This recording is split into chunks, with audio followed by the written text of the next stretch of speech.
नमस्कार, मैं Mukesh Sharma, APO Baroda house, northern railway, new Delhi.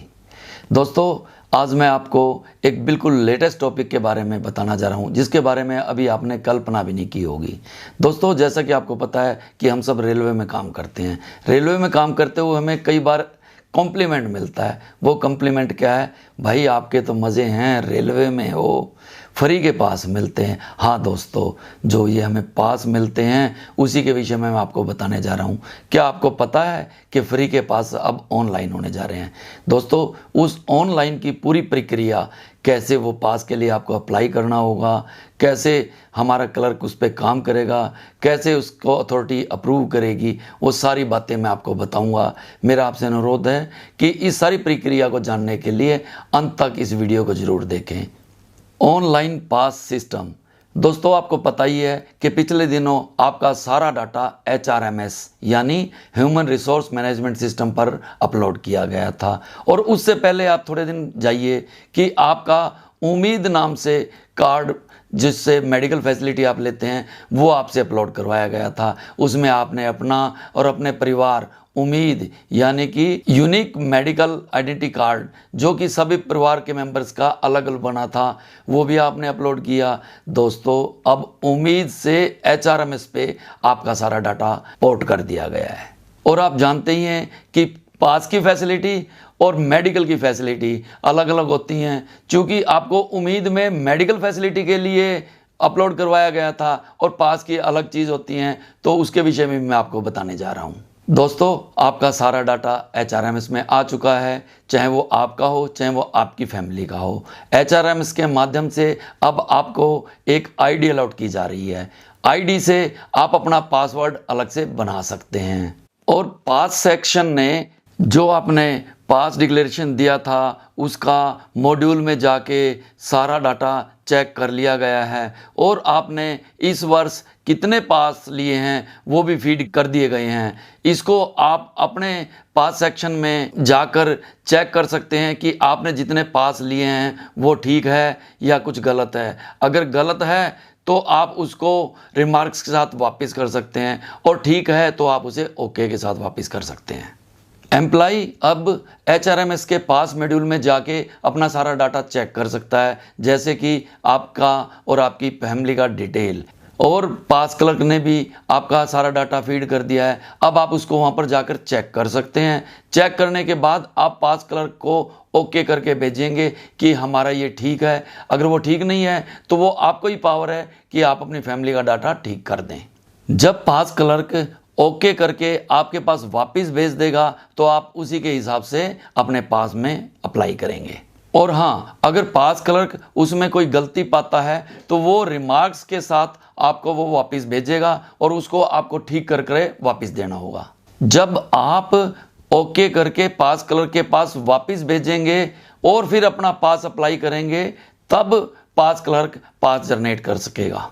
और पास क्लर्क जब पास जनरेट कर देगा तो वो PIA के पास जाएगा, यानी कि पास इशूइंग अथॉरिटी के पास। उसके बाद वो उसको अप्रूव करेगा तो वो आपका पास जनरेट हो जाएगा।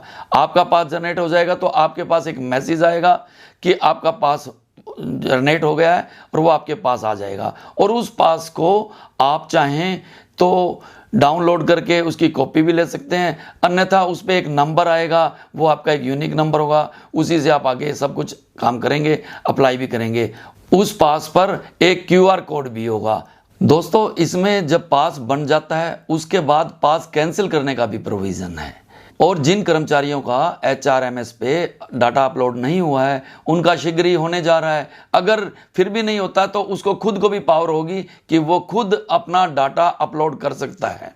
यह रेलवे की एक प्रस्तावित योजना है, यानी कि एक पायलट प्रोजेक्ट है, जिसे कि नॉर्दर्न रेलवे के हेडक्वार्टर को इसके लिए चुना गया है। उसमें इसका कार्य प्रगति पर है। आप अपने पास नंबर के माध्यम से IRCTC के थ्रू अपनी घर बैठे टिकट रिजर्व करवा सकते हैं। आपकी टिकट रिजर्व होने के बाद आपका जो आपने मोबाइल नंबर उसके अंदर फीड करवाया होगा, उसके अंदर आपका टिकट रिजर्वेशन का स्टेटस और मैसेज आ जाएगा। इसके लिए कर्मचारी को और कर्मचारी के परिवार को यात्रा के समय एक आई कार्ड रखना जरूरी हो गया है। दोस्तों, एम्प्लॉई अपने परिवार की जो पास डिक्लेरेशन की स्थिति है वो कभी भी पास मॉड्यूल में जाके चेंज कर सकता है। जैसे कि मान लो किसी की लड़की की शादी हो जाती है और वो उसका नाम कटवाना चाह रहा है, या किसी का लड़का जॉब में लग जाता है वो उसका नाम कटवाना चाह रहा है, या किसी के घर में बच्चा जन्म लेता है या 5 साल से बड़ा हो जाता है वो उसका नाम पास में ऐड करवाना चाह रहा है, तो वो इसके पास मॉड्यूल के अंदर जाकर ठीक कर सकता है।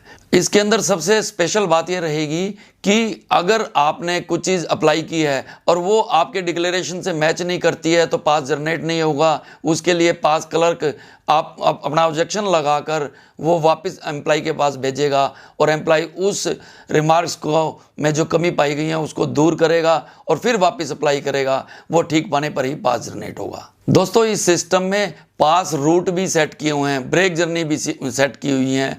अगर आप किसी गलत रूट के लिए अप्लाई करते हैं तो सिस्टम आपने जो अप्लाई किया है उसको एक्सेप्ट ही नहीं करेगा। अगर आपने ठीक अप्लाई किया है और ठीक रूट को चुना है तभी आपका पास जनरेट होगा।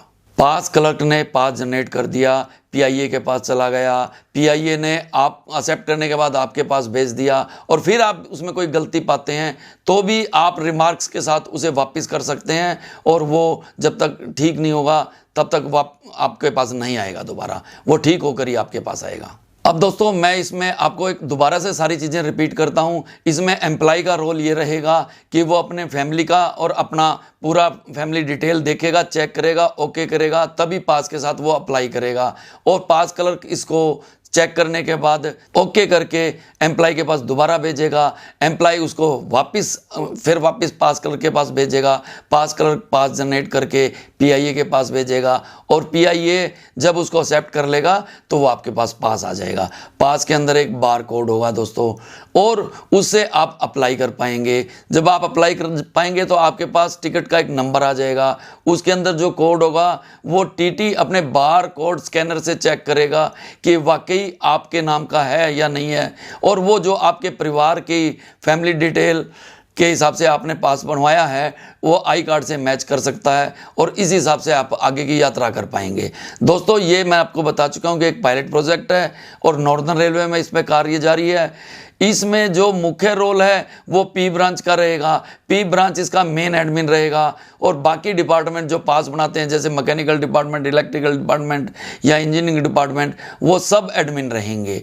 इसके अंदर पहले जो मुख्य रोल है वो पी ब्रांच का, उसके बाद सेकेंडरी रोल जो सब एडमिन होंगे उनका रहेगा। इस तरीके से आपके बीच में ये पास का एक नया मॉड्यूल आने जा रहा है और संभावित है कि शीघ्र ही आप इसी तरीके से अपने पास लेंगे। दोस्तों, मैंने जो रेलवे में ऑनलाइन पास सिस्टम किस तरीके से कार्य करने जा रहा है उसके विषय में आपको बताने की कोशिश की है। आशा है आपको ये मेरी वीडियो ज़रूर पसंद आई होगी। अगर मेरी बात अच्छी लगी हो तो मेरी इस वीडियो को लाइक करें, सभी माध्यम से शेयर करें और मेरे चैनल को सब्सक्राइब करें और मैं शीघ्र ही आपके पास एक और नए लेटेस्ट टॉपिक के साथ आपके बीच में आऊँगा। धन्यवाद।